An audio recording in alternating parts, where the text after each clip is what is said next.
સેવા તમે ન ગમતી સેવા આપવી કે સેવાનું દાન નથી. આપણી ચતુરાઈ છે. હરિરાજની શિક્ષા પત્રમાં કહે છે અંતર્યામી સમસ્તાનામ ભાવમ જાનતિ માનસા ન ચાતુર્યમ પ્રયોજનમ. બધે ચતુરાઈ કરજો પણ જેને બુદ્ધિ આપી છે એની આગળ ચતુરાઈ ન કરવા દે. કારણ અંતર્યામી સમસ્તાનામ એ તમારા અંતરને જુએ છે, તમારા મનને જાણે છે, તમારી ચતુરાઈને જાણે છે. અને એટલા માટે એની આગળ ચતુરાઈ કરવા ન જતા એની આગળ તો સહજ રહીને જશો ને તો પ્રભુને વધારે ગમશે. સ્વાભાવિક બનીને નિર્દોષ બનીને જશો તો ઠાકોરજીને વધારે ગમશે. સેવામાં તમારી કુશળતા કરતા ભગવાન તમારી તત્પરતાને વધારે જુએ છે. સેવામાં બુદ્ધિની કુશળતા કરતા સેવા કરવાની તત્પરતાથી વધારે પ્રભુ રાજી થાય છે. તમારી તત્પરતા છે કે સેવા કરવાની કુશળતા તો હોય, બુદ્ધિ તીક્ષ્ણ હોય, વધારે હોશિયારીથી કરી શકે. પણ ક્યારેક પ્રભુમાં મન એવું લાગી જાય, પ્રભુની લીલાઓમાં રમી જાય મન, અને ત્યારે એ દૂધ ઉકાળતા ઉકાળતા બળી જાય ને તો બળેલું દૂધ પ્રભુને વધારે ભાવશે. જો ચિત્ત પ્રભુમાં છે અને બહુ બુદ્ધિપૂર્વક કરી અને લૌકિક આવેશવાળા મનથી કેટલીય કુશળતાથી કરો તો પ્રભુની ક્યાં આનંદ આવે. અને એટલે લૌકિકમ વૈદિકમ ચાપી કાર્ય પૂર્વત નાસ્તયા. કાર્ય છોડો, લૌકિક છોડો, વૈદિક છોડો એવી વાત હરિરાયજી નથી કરી. કહ્યું કરો પણ અનાશ થાય. એ વૈદિક કર્મ પણ કરીએ ને આપણે, યજ્ઞ કરવા, આ કરવા, જેટલા પણ વૈદિક કર્મો આપણે ત્યાં થોડા સંસ્કાર બતાવ્યા છે બધા જ કરો. દરેકનું વિધાન મહાપ્રભુજી વેદ પારગ છે, કર્મ માર્ગ પ્રવર્તક છે.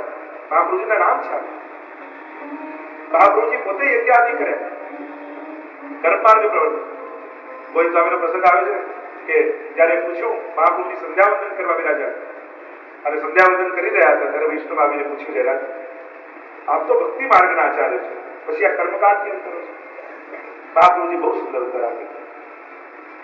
પૂછ્યું કે કયો માર્ગ મોટો? ત્યારે કહ્યું કે જેના મનમાં જે પ્રત્યે શ્રદ્ધા હોય એ માર્ગ મોટો. અને તમે પૂછ્યું છે કે આ કર્મકાંડ શા માટે કરો છો? તો મહાપ્રભુજીએ કહ્યું કે ભક્તિ માર્ગ છે ને તો ફૂલોનો બગીચો, અને ફૂલોના બગીચા ની આજુબાજુ જો વાડ ન કરવામાં આવે ને તો કોઈ પણ આવીને બગાડી જાય, તોડી જાય.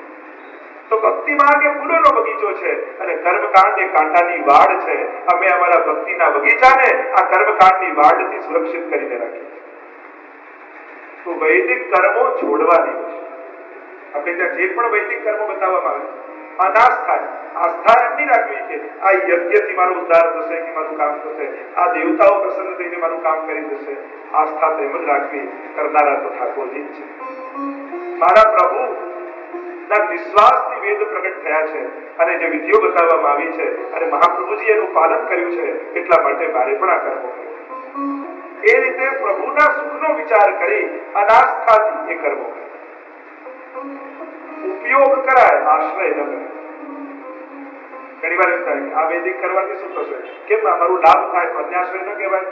તો કહું તમે ઉપયોગ કરો છો, આશ્રય નથી. જે તમે બીમાર પડ્યા અને ડોક્ટર પાસે દવા લેવા ગયા તો એ ડોક્ટરનો આશ્રય કર્યો ન કહેવાય, એનો ઉપયોગ કર્યો કહેવાય.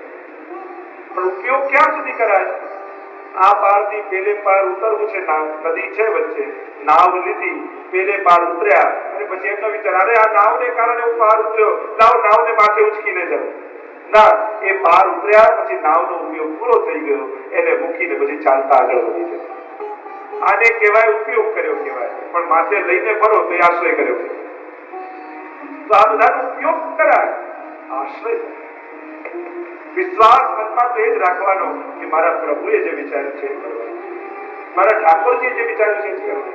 નહીં તો વાર્તામાં પ્રસંગ આવે ને મહાપ્રભુજી પેલા વૈષ્ણવને કહ્યું કે આજે રોકાઈ જાવ તો સારું. અને પેલા એના મારે તો બહુ જરૂરી કામ છે, જવું છે. અને જ્યાં જવા ગયા એમાં ગરદબ ગધેડું રસ્તો કાપી અને પેલા તો રાતો અપસુકન થઈ પાછા આવી ગયા. ત્યારે આપણે પૂછ્યું કેમ ગયા નહીં? ના ના, પેલું ગરદબ નીકળ્યું અપસુકન થયું એટલે હું ના ગયો, અપસુકન થયું. તો મહાપ્રભુજીએ કહ્યું અમારી આજ્ઞા કરતા સુકન અપસુકન વધારે તમારા મનમાં મહત્વ નથી.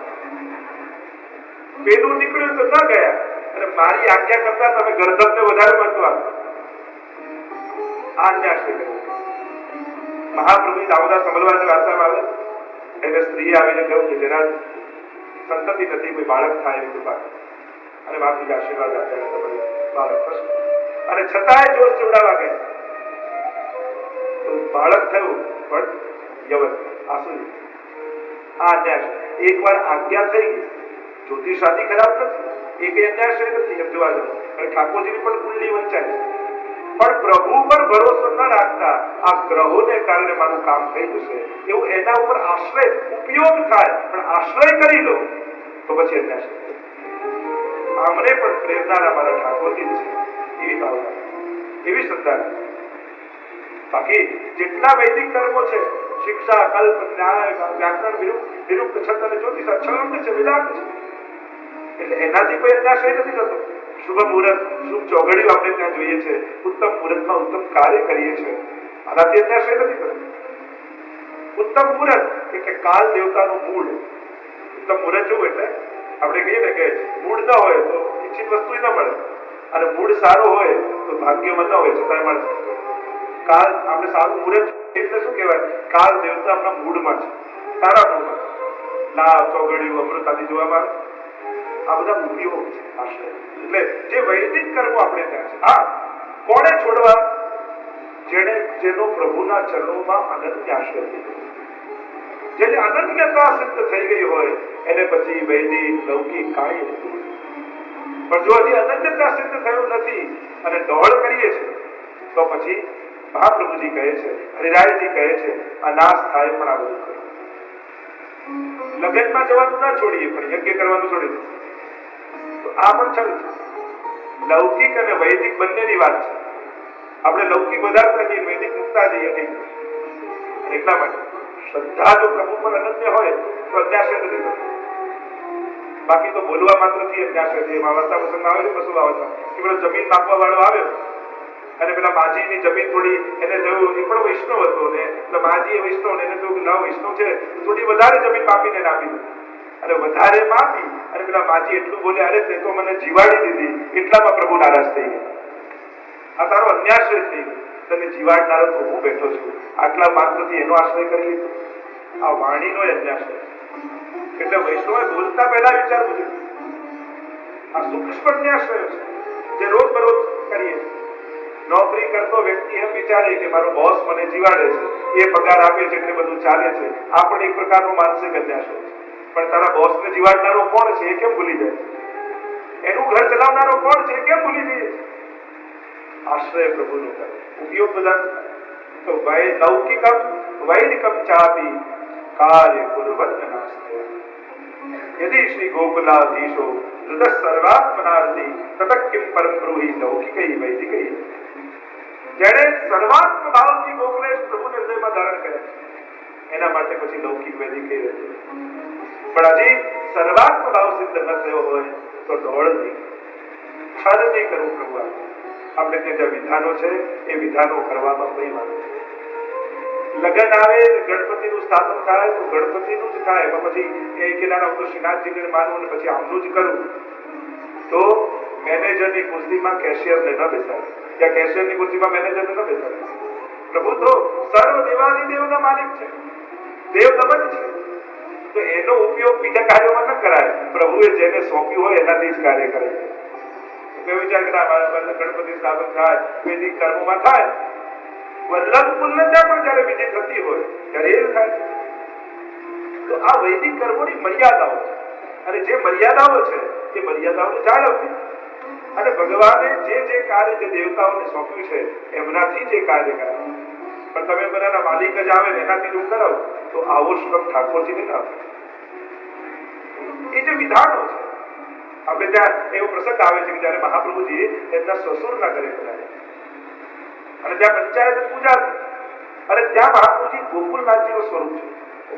પંચદેવ હોય, શિવ, શક્તિ, ગણપતિ, સૂર્ય અને વિષ્ણુ. તો એ વિષ્ણુ રૂપે ત્યાં ગોકુલનાથજીનું સ્વરૂપ બિરાજતું હતું. અને ત્યારે મહાપ્રભુજીએ કહ્યું કે આપના ઘરે હું એક જ શરતે ભોજન કરું જો આ ઠાકોરજી મને પધરાવી દો. અને સસુરજીએ કહ્યું એક શું, આ પાંચે પાંચ પધરાવી જાઓ. આપણે કે પાંચેનું અમે શું કરવાના? અને ગંગાજીમાં જ્યાં પધરાવા ગયા ત્યારે આ દેવતાઓએ કહ્યું કે આપ અમને આ રીતે તિરસ્કાર કરશો યા છોડશો તો પછી અમારું સનાતન ધર્મ કેમ ચાલશે? ત્યારે મહાપ્રભુજીએ કહ્યું અમે આપને છોડતા નથી, અમે આપને લગ્ન આદિ પ્રસંગોમાં જરૂરથી તેડાવીશું. અને એટલે આપણે ત્યાં જયારે પણ વૈદિક કર્મો આદિ થાય ત્યારે બધાનું સ્થાપન પૂજન થતું. દરેક દેવતાઓ આદરણીય છે, સન્માનનીય છે, ભગવત અંશરૂપ છે. કોઈનો પણ વૈષ્ણવે અનાદર તો કરાય જ. અને એક વૈષ્ણવનો જીવ માત્રને આદર આપવો એ ગોકુલનાથજી કહે છે, પછી દેવતાઓનો અનાદર કેમ થાય? પણ આપણો વ્યવહાર જોયો છે. કોઈની સાથે જય શ્રી કૃષ્ણનો વ્યવહાર હોય, કોઈની સાથે પ્રણામનો વ્યવહાર હોય, કોઈનો દંડવતનો વ્યવહાર હોય, આવા વ્યવહારો છે. બાકી અનાદર તો વૈષ્ણવથી કોઈ તો નથી. જો મહાપ્રભુજી પણ જ્યાં જ્યાં પધાર્યા તીર્થોમાં, એ તીર્થોના દેવતાઓ આવીને ભગવત કથાનું પાન કરતા. તમે બેઠક ચરિત્રોમાં જયારે દર્શન કરો ત્યારે આવે કે એ દેવતાઓ એ સ્થળના ત્યાં આવીને ભાગવતજીના રસપાન મહાપ્રભુજીના મુખે કરે. અને મહાપ્રભુજી દરેકને આદર આપે છે. અને એટલા માટે વૈષ્ણવે કોઈનો પણ અનાદર. અને આને કારણે ઘણા લોકો પુષ્ટિમાર્ગને બદનામ કરે. પુષ્ટિમાર્ગની ભાવના શું છે કે બધા જ દેવતાઓ મારા ઠાકોરજીની ભીતર છે. આપણે જુદું જુદું જોતા નથી. આપણે એમ જોઈએ છે બે વસ્તુ છે, એક બધામાં ભગવાનને જોવા અને બીજું છે ભગવાનમાં બધું જોઈએ. આપણે કહે છે કે પ્રભુની ભીતર બધાનો વાસ છે, એટલે મારે કાંઈ જુદું જુદું કરવાની જરૂર નથી. આ નથી, આ નિષ્ઠા. અને લોકો જુદું જુદું જોઈને કરવા જાય, પણ આટલા બધા દેવતા છે, બધાને પસંદ ક્યાં કરવા જવાય? પણ આદર બધાને આપે. અંશાર રૂપ હોય, અંશાંશ રૂપ હોય, આવેશ રૂપ હોય, કલા રૂપ હોય, ભગવાનના 24 આદિ અવતારો તથા અન્ય જે અવતારો છે એ અંશ આદિ રૂપ આ બધા દેવી દેવતાઓ છે. તો કરવા કર્મો વૈદિક આદિ પણ અનાસ્થા, લૌકિક કર્મો પણ કરવા પણ અનાસ્થા. સંસાર છોડવાની વાત નથી, મોડવાની વાત છે. કે કઈ રીતે વાળી દેવું? આપણા સંસારના કેન્દ્રમાં પ્રભુ બિરાજી જાય અને પ્રભુ માટે બધું જ છે. કાર્યાદિ અનુકૂળ કાર્ય ભગવત ક્રિયા ઉદાસીને સ્વયં પૂર્યા.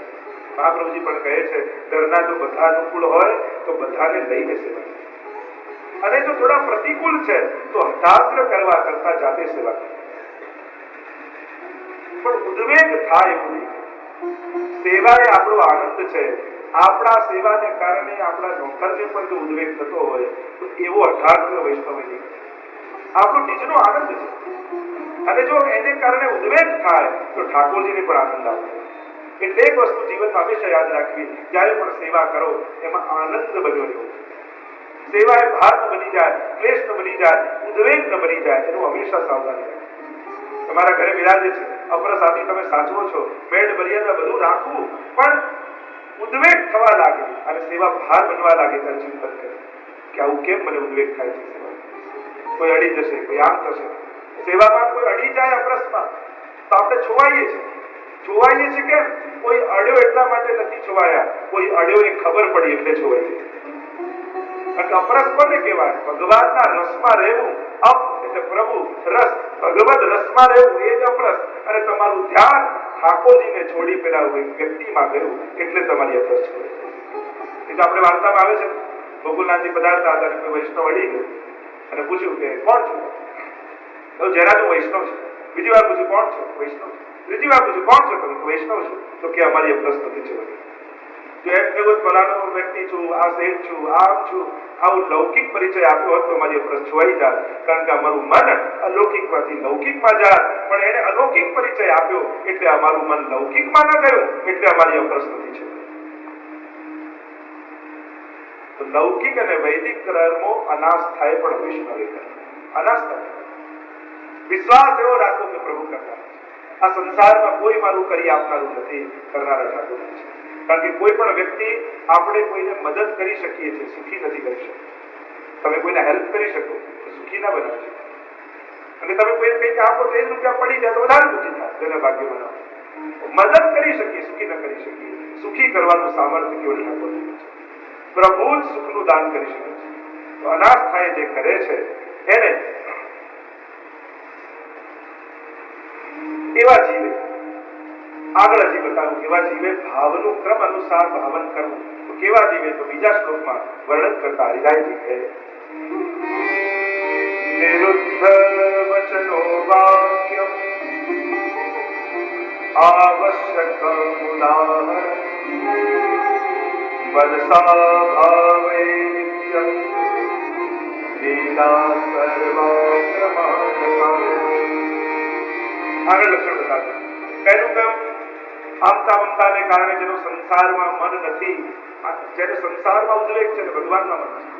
બીજું કૃષ્ણ દર્શનની લાલસા જેના નેત્રોમાં છે, ભગવત દર્શન, પ્રભુ મને ક્યારે દેખાય એ તત્પરતા જેના મનમાં છે, એ જે લૌકિક અને વૈદિક કર્મો અનાસ્થાથી કરે છે, એ ત્રીજું નિરુદ્ધ વચનો વાક્ય આવશ્યકમ ઉદાહરણ, જે વાણીનો સંયમ રાખે છે અને જરૂર હોય એટલું જ બોલે છે. આ વૈષ્ણવતાના લક્ષણ આપે છે કે કેવો જીવ ભગવાનની લીલાનું ચિંતન કરે. વૈષ્ણવતાના લક્ષણ શિક્ષાપત્રના અધિકારીના લક્ષણ આ બધા છે. જરૂર હોય એટલું, સેવકે બને એટલું ઓછું, એની સેવા બોલવી જોઈએ, સેવક ન બોલવી, સેવા દેખાવી જોઈએ, સેવક ન દેખાવું. જીવને બે વસ્તુમાં જીતવાની, સ્વાદ અને બાંધવ. આ બંનેમાં જો જીત્યા નહીં તો આ બંને વસ્તુથી જીવનને પાડી જશે. તો ઘણી વાર કહું ને, જીભ લપસે તો પગ લપસે તો જખમ થાય અને જીભ લપસે તો મોટા મોટા જોખમ થાય. જ્યારે જ્યારે આપણા ઇતિહાસમાં જીભ લપસી છે અને જીભ ઉપર લાગેલું જખમ જ એના ઉપર તુરંત રૂજ આવે, એમ કહેવાય કે જલ્દીથી જલ્દી રૂજ જીભ પર લાગ્યો હોય એના ઉપર આવી, પણ જીભથી જે જખમ લાગ્યા હોય એના રૂજ આવતા જન્મો નીકળી જતા, વર્ષો નીકળી જતા. જીભને બે જ આદત પડી છે, સ્વપ્રશંસા અને પરનિંદા. આ જીભને બેની જ આદત છે. માણસ આ બે વસ્તુ કરતા ક્યારે થાકતો નથી, એક પોતાના વખાણ અને બીજું બીજાની નિંદા.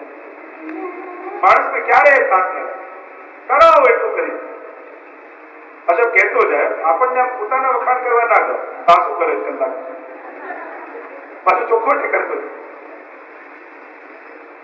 આ બેની જ આદત છે ને, માણસ ક્યારે થાકે, જે એટલું કરાવો એટલું કરી દે, પોતાના વખાણ અને બીજાની નિંદા. તો પાપની શરૂઆત નિંદાથી થાય છે. પાપમાંથી બચવું હોય ને તો સૌથી પહેલો સંકલ્પ કરી લો, ક્યારેય કોઈની નિંદા નહીં. અમારા પૂજા હાજી મહારાજ, પુરુષોત્તમનાથજી મહારાજ, એમના એટલું તો સદગુણ હતું, ક્યારેય કોઈની નિંદા નથી. એટલે કોઈ એમને કોઈના દોષ બતાવવા આવે ને કે આપણા સત્સંગ મંડળમાં આ વ્યક્તિ આમ કરે છે, આમ કોઈ દોષ બતાવવા આવે ને તો એ વ્યક્તિનો ગુણ બતાવીને મોકલ્યું.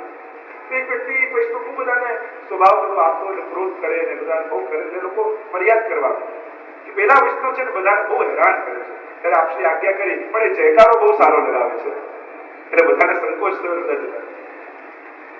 ગુણ દર્શનની દ્રષ્ટિ એ તમારા મનની સાત્વિકતા બતાવે છે.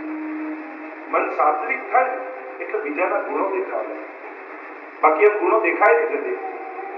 બહુ અઘરું છે. બીજાના ગુણ જોવા અને પોતાના દોષ જોવા બહુ અઘરા છે. કૃપા ભાઈ તબ જાણીએ જબ દીખે અપને દોષ. લીલાજી તો કહે છે આપણા પર કૃપા થવા લાગી એનું પ્રમાણ શું? જયારે પોતાના દોષોનું જ્ઞાન થવા લાગે ત્યારે માનજો કે હવે કૃપા થવાની શરૂઆત થઈ. નિરુદ્ધો વચનો વાક્ય, જેને વાણીનો સંયમ છે. વાર્તા સાહિત્યમાં તમે જુઓ કેટલા એવા વૈષ્ણવ છે, ભાવ બહુ હતો પણ વાણીનો સંયમ ન રહ્યો તો અપરાધ. કેટલા આપણી વાર્તા સાહિત્યમાં તમને એક પસંદ હોય, રામાનંદ પંડિત જો ખાલી વાણીનો સંયમ ચૂક્યા કે આ વૈષ્ણવ ગોબર લઈ જશે એટલા માત્રથી માથું જીત્યા. એટલે માજીનો હમણાં પ્રસંગ એટલું બોલ્યા કે તે મને જીવાડી. બે બિલાડી લડતી હતી અને માજી એકદમ ઘરે લાલચ ડરી ગઈ અને માજી એક અરે તમે તો પૂતના મારી, અગાસુર બકાસુર માર્યા, બિલાડીથી ડરો છે. અને આટલું બોલ્યા ઠાકોરજી પીઠ થઈને બિરાજી, અરે તારા ભાવને કારણે તું બાળક બનીને બેઠો છું, નહીં તો હું તો જગતનો નિયંતા છે. આ વાણીનો અપરાધ છે. એટલે વૈષ્ણવે વાણીના દોષ લીધો છે અને એટલે જ આગળ સ્પષ્ટતા કરતા કહ્યું કે આવશ્યકમ ઉદાહરણ, જરૂર હોય એટલું બોલો. પૈસા કેમ જરૂર હોય એવા વાપરીએ છીએ, એમ વાણી પણ તમારું ધન છે. જરૂર હોય એટલું બગાડ નહીં. જે કોઈ ચક્કુ હોય ને જેમ તેમ વાપરો એટલી ધાર મૂકી દી, પછી કાપવા જાવ તો કપાય. એમ ઘણા લોકો કહે ને અમે આટલું બધા સમજાવીએ પણ કોઈ અમારું માનતું જ નથી. સમજી જવું કે જ્યાં ત્યાં વાપરી ધાર જ જતી રહી છે તો અસર ક્યાંથી થાય? ઘણા એની વાણીની ધાર જ કાઢી નથી. હવે ગમે તે વાપરો તો આવું થાય. અને એક વસ્તુ યાદ રાખો, આ ઇન્દ્રિયોના પણ દેવતાઓ છે, અધિષ્ઠાન. અને આ ઇન્દ્રિયોને ભગવત સન્મુખ નહીં કરીને કેવલ સંસારમાં વાપરો ને તો આ દેવતાઓ પણ શ્રાપ આપતા હોય. ઇન્દ્રિયોના દેવતાઓ નારાજ થઈ જતા. વાણીના દેવતા દેવી સરસ્વતી કહેવાય. તમે બધું જ બોલો પણ ભગવત નામ ના લો ને તો સરસ્વતી પણ નારાજ થઈ જાય. હાથના દેવતા ઇન્દ્ર છે, હાથની સેવા ન કરો ઇન્દ્ર નારાજ છે. ઇન્દ્ર બધા જ શરીરના દેવતાઓ છે. ભગવાને હાથ ઉપર ગિરાજીને ધારણ કરી ઇન્દ્રને સજા આપી છે. અસ્ત્રના દેવતા ઇન્દ્ર છે અને એના ઉપર ભાર મૂકી એના અપરાધની એને સજા આપી છે કે હવે ભાર તું પ્રજવાસીને તું શ્રમ આપે છે. હા, ઇન્દ્રિયોના દેવતાઓ નારાજ છે અને એટલા માટે અને પ્રભુને એમ થાય ને કે આને ખોટો દેહ આપી દીધો.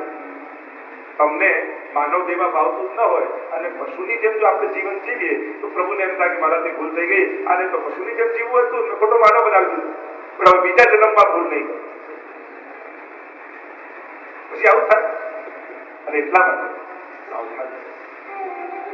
વાણીનો બહુ સંયમ. ગીતાજીમાં પણ ભગવાન અનુદ્વેગ કરમ વાક્યમ સત્ય પ્રિયતમ ચયત સ્વાધ્યાય વ્યસનમ ચૈવ વાંગવયમ તપ ઉચ્યતે. વાણીનું તપ બતાવ્યું છે ભગવાને ભાગવતજી ગીતાજી. કેવી વાણી હોય? અનુદ્વેગ, કોઈને ઉદ્વેગ ન થાય. વાક્યમ સત્યમ પ્રિયમ હિતમ ચયત, જેમાં સત્ય હોય, પ્રિય હોય અને સામે વાળાનું હિત હોય એવું. આ વાણીનું તપ છે. અને એટલા માટે દુનિયામાં જો વાણીના સંયમ આવી જાય ને તો 90% ઝઘડા અટકી. અને આ એક સંયમ, વાણીનો સંયમ બધા આવી જાય 90% ઝઘડા ઉપર સંયમ. પેલું કહેતા ને કે એક બહુ ને સાસુ જોડે ઝઘડો બહુ થાય, ગુરુ પાસે ગયા અને એવું કે કૃપા કરો ઝઘડો ઓછો થાય સાસુ જોડે. તો ગુરુદેવે કહ્યું કે મારી પાસે એક સરસ ઉપાય છે, એક મંત્રીનું જળ છે, જ્યારે સાસુ બોલવાનું શરૂ કરે ત્યારે આ જળ તારે મોઢામાં પડી જાય. અઠવાડિયું પ્રયોગ કરજે, ઝઘડો શાંત થઈ જશે.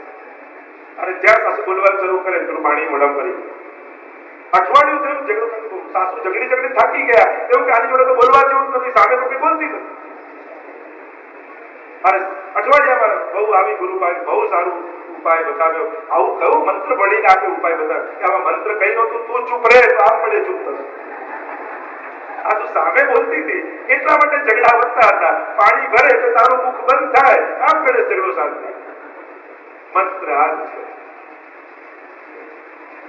સામે તલવાર આવતી હોય તો ઢાલ બનવું, તલવાર બની નહીં. આ સામે સામે જે થાય અને વાણીના સંયમ જો આવે કે કેટલા ઉદ્વેગોમાંથી બચી જાય. આ બધા ઉદ્વેગો બોલ્યા પછી પશ્ચાતાપથી